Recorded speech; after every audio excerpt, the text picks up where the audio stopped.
Olá, gente, boa tarde. Estamos dando início a mais uma aula de História e hoje iremos estudar sobre os indígenas na República. O objetivo da nossa aula de hoje é destacar as principais mudanças ocorridas após a proclamação da República. Então, vamos conhecer agora quais foram os direitos estabelecidos aos indígenas.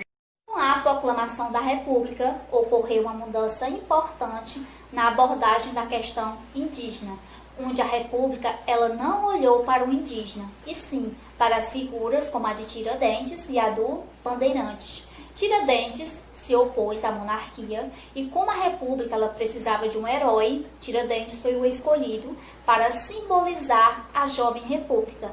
Os hábitos e costumes incorporados pelos bandeirantes foram esquecidos, a língua tupi, usada como língua geral no território colonial durante os primeiros séculos, também foi esquecida. A ideia de guerra justa para justificar a escravidão do indígena foi revalorizada. No campo econômico, com o avanço das fazendas de café, por meio das tomadas de terras e das vidas de milhares de indígenas, na época, alguns homens públicos eles passaram a defender o extermínio dos indígenas, para que a civilização pudesse triunfar. Mas para a maioria dos historiadores, dos pensadores, no início do século XX, eles abordaram que a questão dos indígenas era um problema nacional e precisava ser resolvido.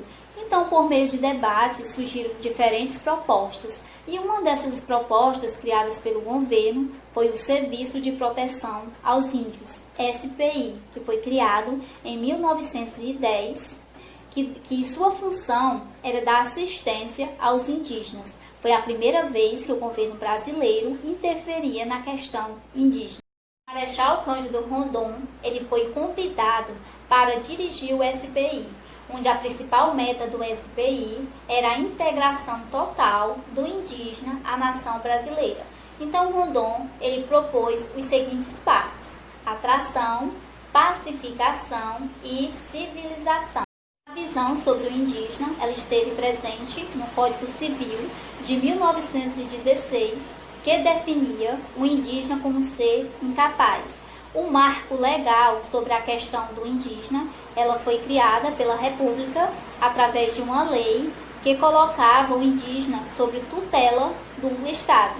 Então, os indígenas eles foram classificados por essa lei por nômades, aldeados e incorporados. Os nômades e os aldeados, eles eram vistos como seres incapazes de responder por seus atos. Então, se eles cometessem alguma infração, eles só poderiam ser presos com a permissão do SPI, que era Serviço de Proteção aos Índios. Então, gente, essa foi a nossa aula de hoje sobre a questão dos indígenas. Espero que vocês tenham compreendido. Agora eu vou encaminhar a atividade, aguardo o retorno de todos e até a nossa próxima aula.